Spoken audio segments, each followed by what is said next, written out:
నమస్తే, తెలుగు రాజ్యానికి స్వాగతం. నేను మీ సంధ్య. డీలిమిటేషన్ ప్రస్తుతం అన్ని రాష్ట్రాల్లో ఇదే అంశానికి సంబంధించి పెద్ద ఎత్తున చర్చ జరుగుతోంది. బట్ సౌత్కి వచ్చేసరికి మిగతా రాష్ట్రాలు ఒకంత సంతోషంలో ఉంటే సౌత్లో డీలిమిటేషను అనే ప్రక్రియ అనేది చాలా నష్టాన్ని చేకూర్చే అంశము అంటూ ఇటు తెలంగాణ సీఎం రేవంత్ రెడ్డి అలాగే తమిళనాడు సీఎం స్టాలిన్ ఇద్దరు ఈ అంశానికి సంబంధించి మేము ఖండిస్తున్నాం అనేసి అంటున్నారు.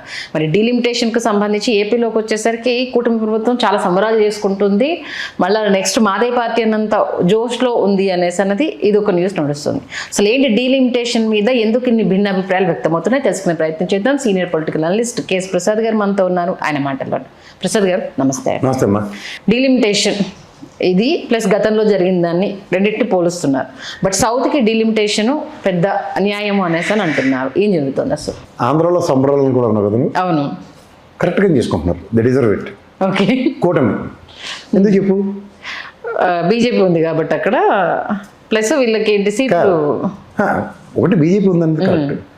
కాంగ్రెస్ జడ్డితనం, ఓకే, వాళ్ళు ఎర్రిమోలోకాలు అని మొహమాట లేకుండా చెప్పొచ్చు. ఎలా తెలుసా? 2011 జనగణన జరిగిన స్టాటిస్టిక్స్తోనే నరేంద్ర మోడీ మొత్తం భూస్థాపితం చేస్తుండే కాంగ్రెస్ వాళ్ళు. రెండోది కాన్స్టిట్యూషన్ అమెండ్మెంటు పార్లమెంటు అండ్ అసెంబ్లీలో ఏ అసెంబ్లీలోనూ 500 మించి స్థానాలు ఉండకూడదండి కాన్స్టిట్యూషన్ మనకి ఇచ్చింది. ఇప్పుడు ఉత్తరప్రదేశ్లో దగ్గర 50% పెంచితే 5 లక్షలు అవుతాయి అక్కడ. అవును. రెండోది 850 స్థానాలు పైచీలకు మొత్తం దేశం మొత్తం మీద అన్న దగ్గర మన అసలు దక్షిణ తెలంగాణ దక్షిణాదితో అసలు ఆడికి ఏం సంబంధం లేదు. ఆడు గెలిచేసారు, ఆడ పని ఆడ చూసుకుంటాడు. మనం ఓన్లీ దేవ్ జిల్లా ఇక్కడ కూర్చొని తలడెంపరు చూడు నన్ను అవుట్ అడిగినప్పుడు ఇద్దాంలో కూర్చున్న పరిస్థితి మనకి ఫెడరల్ సిస్టంలో చెప్పకుండానే ఎలిమినేట్ అయ్యేవాళ్ళం. అది చూడ క్రికెట్ మ్యాచ్లు లీగులు ఉంటాయి, వీళ్ళు మనకన్నా ఒక 15 రన్లు ఎక్కువ కూడా నువ్వు నీ పని అయిపోయినట్టు లెక్క అన్నమాట. ఓకే, ఇలాంటి జడ్డి రాజకీయాలు చేస్తుంటే వెర్రివేదంలో చూస్తున్నారు చూడు, ఏమన్నా నాకు తెలియదు. ఇప్పుడు 2029లో డీలిమిటేషన్ 2011 ప్రాతిపదిక మీద అన్నప్పుడు ఎవడరా మీరంతా నిలబడి బెంచిలు గించిలు ఎరగొట్టాలి అక్కడ, అంతే కదా. కానీ వెర్రివేదంలో లోపల కరిగే ఏం మాత్రం వాళ్ళకే అర్థం కాదు. ఆ మీటింగ్కి వెళ్ళి వీళ్ళు ఏడు తేల్చుకుంటారో వీళ్ళకే తెలియదు. అమ్మాయిలకి రిజర్వేషన్ శబాష్ సూపరు. అది ఇప్పుడు 2011 లెక్కల ప్రకారం 2029లో డీలిమిటేషన్ చేసి ఇచ్చేస్తారట. అసలు మీరు నాకు తెలియకొడుతున్న జనగణన ఎందుకు చేయరు, కులగణన ఎందుకు చేయరు? ఎందుకు? వీళ్ళు ఇంకా సమైక్యమే లేరు. ఒక లెక్క ఉంది వీళ్ళ దగ్గర, 2011 నుంచి మనం మడతెట్టేసిన దగ్గర ఈ కాంకరెన్స్ మనం రీటైన్ చేసుకోవాలంటే, మళ్ళీ గవర్నమెంట్ మనకు రావాలంటే ఇప్పుడున్న పరిస్థితుల్లో ఈ కాంగ్రెస్ జడ్డితనం ఇంకలాగే కంటిన్యూ అవ్వాలంటే 2011 లెక్కే కరెక్ట్. ఈ వెర్రి సన్నాసులను ఎలా కొడితేనే పని అవుద్ది మనకన్న దాని మీద స్టబర్న్గా ఉన్నారు వాళ్ళు. దానికి తోడు వీళ్ళందరూ ముష్టి బ్యాచే, ఏడు చెప్పినా తానా అంటే తందానా బ్యాచ్ కాబట్టి వీళ్ళకి ఆడుతూ ఉంటే మనం గెలిచేస్తామన్న భ్రమల్లో వీళ్ళు ఉన్నారు.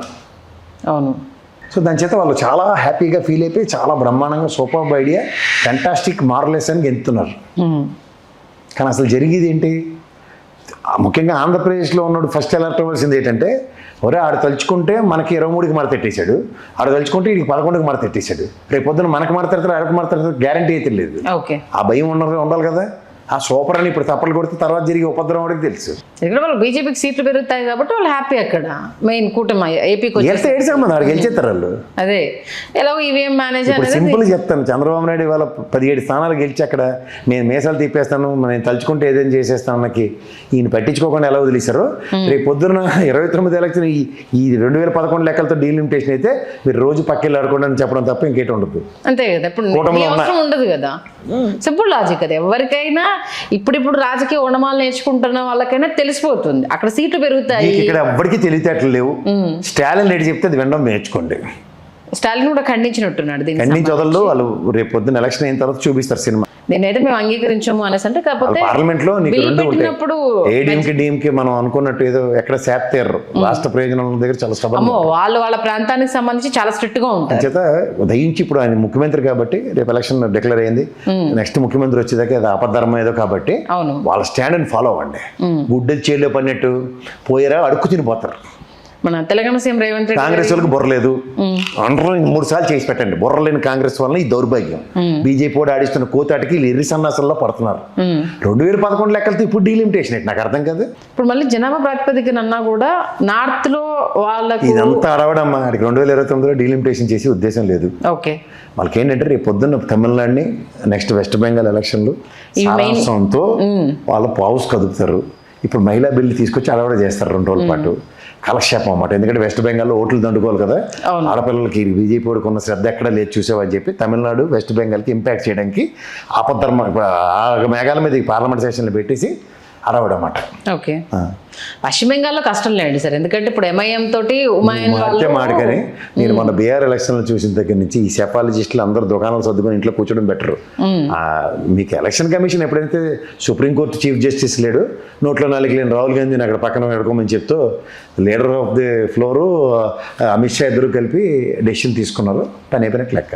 ఎందుకు ఇంత జరుగుతున్నా గొంతు వినిపించాల్సిన టైంలో కాంగ్రెస్ పార్టీ ఎందుకు గమ్మున ఉంటుంది అసలు? ఏమని వినిపిస్తారు? ఎవరికి మీడియా కవరేజ్లు ఉండవు. వాళ్ళు ఏం మాట్లాడచ్చు మనకే తెలియట్లేదు. ఆ పార్లమెంట్ సెషన్స్ రోజు టార్చ్ రేట్ ఫాలో అయితే సగం రేణుకా చౌదరులు అసందర్భ పేలాపనల బ్యాచే ఉంటారు వాళ్ళకి. ఆ శశిధర్ గడికి మైక్ ఇస్తే ఏం మాట్లాడారు ఆడికే తెలియదు.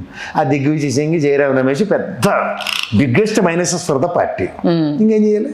ఓకే, ఏంటి అసలు మరి డీలిమిటేషన్కి సంబంధించి ఎందుకు కరెక్ట్ వేలో చర్చ జరగట్లేదు? వాళ్ళకి కావాల్సింది వాళ్ళు జరిపించుకుంటారు అమ్మా బీజేపీ వాళ్ళు. వాళ్ళకి కావాల్సింది వాళ్ళు జరిపించుకుంటున్నప్పుడు వీళ్ళు జెడ్డోల్లో కూర్చొని దేశవ్యాప్తంగా ఒక మొమెంటం తీసుకురాగలగాలి. దానికి నాయకత్వ లక్షణాలు కావాలి. అదేది అదే మైనస్ ప్రాబ్లం కదా. సోనియా గాంధీ ఎవరికో శత్రువు కాదు, రాహుల్ గాంధీకే శత్రువు. ఎలా అంటే ఆ ఏది మనోడికి తెలియనివాడికి ఏడ్ చేస్తారు, ముందు చిన్న మెకానిక్గానే జాయిన్ చేస్తారు కదా. అవును, ఇది డబ్బులు ఉండొచ్చు, ఆటోమొబైల్ షోరూమ్ పెట్టిద్దామన్నా ముందు చిన్న మెకానిక్గా జాయిన్ చేసి పని నేర్చుకుంటారా బాబు అనేది పని నేర్పుతారు కదా. అలా క్యాబినెట్ ఏదో డిప్యూటీ సహాయ మంత్రి ఏదో ఇచ్చి ఆ క్యాబినెట్ నిర్ణయాలు ఎలా ఉంటాయో ఇట్లన్నిటి మీద ఫోకస్ చేస్తూ ముందుకెళ్తే ఒక డిఫరెంట్ డైమెన్షన్స్లో ఎమర్జీ ఉంది అతను. 10 ఏళ్ళ పాటు ఆయన ఇష్టం వచ్చిన ఇష్టారాజ్యంగా బయటికి వెళ్ళి యువరాజులు చూడు భోగభాగ్య విలాసాలతో ఆరితేరి సరంగా పేకమూరిపోయే టైంకి నాకు ఆరోగ్యం బాగోలేదు కాబట్టి నువ్వే నడిపించాను పరిస్థితి క్రియేట్ చేస్తే ఆయన మాత్రం ఏడ్ చేస్తుంటారు. ఓకే, కష్టమే లేండి ఆయన దిక్సూచిగా పార్టీ నడవడము అనేది. కాంగ్రెస్ పార్టీ మన ఆయనతో పాటు పనికొచ్చిన పిల్లల నుంచే సచిన్ పైలట్ని లేదంటే మాధవరావు సింధియా గారు అబ్బాయిని ఇలాంటి వాళ్ళు ఉంచితే ఆ కుర్రోళ్ళు ఆల్రెడీ రాజకీయ ఫ్యామిలీలో ఆరితేరారు. ఇవన్నీ గేలాట్ గడ్లాంటి పనికిమాలను దగ్గరని ముఖ్యమంత్రిని చేసి ఆ సచిన్ పైలట్ని అన్యాయం చేశారు. అలాంటి వాడిని ఉంచుకుంటే రాహుల్ గాంధీ టీంలో ఎక్కడికి వెళ్తుంది వాళ్ళు? ఈ ముస్లిం ఇద్దరాలు వదలరు. ఆ మోతీలో చూడు తాళాలు ఎక్కడ పెట్టాడు ఇప్పటికే తెలియదు దానికి. 93 ఏళ్ళు చచ్చిపోయేదాకా ఆ ట్రెజరీ పోస్ట్ ఇంకోటి లేనే లేడు. ఆ బిట్టు అని ఉంటాడు కుర్రాడు, మేము పుట్టినప్పుడు కుర్రాడు.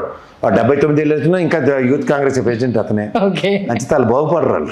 ఎందుకంటే బీజేపీలో ఒక్కొక్క ఎంపీ మాట్లాడుతూ ఉంటే వాళ్ళు అసలు డిఫెన్స్ చేస్తూ ఉంటే ఎంత పబ్లిసిటీ సార్ నిజంగా. వీళ్ళు మాట్లాడితే పట్టించుకునే వాళ్ళు లేరు. కానీ అక్కడ వెస్ట్ బెంగాల్ నుంచి వచ్చిన వాళ్ళు తోలు తీసేస్తున్నారు. అది ఎక్కడైనా పబ్లిసిటీ అవుతుందా? చెమిడీలు తీసేస్తున్నారు వాళ్ళు. నిజంగా ఇప్పుడు ఈ మీడియా ఇంత సోషల్ మీడియాని ఏ రేంజ్లో వాడుకుంటున్నారు అనేది చూస్తున్నా. ఇప్పుడు చెడ్డ అతను మాట్లాడిన 1-2-3 అంశాలకు సంబంధించి ఎంత పబ్లిసిటీ వచ్చింది, సస్పెన్షన్ దాకా వెళ్ళింది అనేసి అంటే అది ఏంటి సబ్జెక్ట్ని జనాలు ఎంత గ్రాప్ చేస్తున్నారు. మరి ఆమ్ ఆద్మీ పార్టీ ఇన్ఛార్జ్ కేజ్రీవాల్ ఏం మాట్లాడుతుండే ఆయన విషయంలో ఏమైనా మాట్లాడాడే? లాక్ అయిపోయాడు ఇప్పుడు ఆయన. ఎందుకు నోరు ఎందుకు పడిపోయింది? ఇప్పుడు మళ్ళీ ఏదైతే ఏది ముందరకు వస్తుందో తెలియదు కాబట్టి మరి అలాంటి భయం జడ్డితనం ఉన్న రాజకీయాల్లో దయం చేయొద్దని చెప్పు. ఓకే, ఈ డీలిమిటేషన్ వల్ల కాంగ్రెస్ పార్టీ పూర్తిగా మట్టి కొట్టుకుపోవడానికి మాత్రం బీజేపీ వేస్తున్న బిగ్గెస్ట్ స్ట్రాటజీ. అది కూడా 2011 గణాంకాల ప్రకారం అయితే అసలు అవుతుంది అంటారా, లేకపోతే ఊరికి రాజకీయ ఈ ఆడపిల్లల రిజర్వేషన్ అన్నది మహిళా ఓటు బ్యాంకు కొల్లగొట్టడానికి వెస్ట్ బెంగాల్ అండ్ తమిళనాడులో ఇది పెద్ద స్ట్రాటజీ. కాబట్టి ముందుకెళ్ళే అవకాశం లేదు. I don't think so.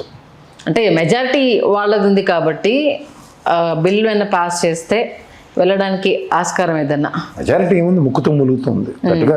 వాళ్ళలోనే decent తెలియజేసే వాళ్ళు చాలా మంది ఉంటారు కదా. ఓకే, బీహార్ని ఉత్తరప్రదేశ్ నుంచి ఉన్న వాళ్ళు what sort of obligations they are going to create అన్నది వాళ్ళకి అర్థమవుతుంది కదా. ఓకే, కాబట్టి ఇది ఓన్లీ మనం మాట్లాడుకోవడానికి కాసేపు ఏదో పార్టీల మధ్య వాళ్ళు గొడవ పెట్టుకోవడానికి తప్పితే అదర్వైజ్ దేనికి పనికిరాదు. కాబట్టి అవుతే మాత్రం నష్టపోయేది సౌత్ స్టేట్స్, కాంగ్రెస్ ముఖ్యంగా మట్టి కొట్టుకున్నట్లు లెక్క. కాంగ్రెస్ ప్లస్ సౌత్ లో ఇప్పుడు మన రోల్ లేకుండా ఉంటుంది.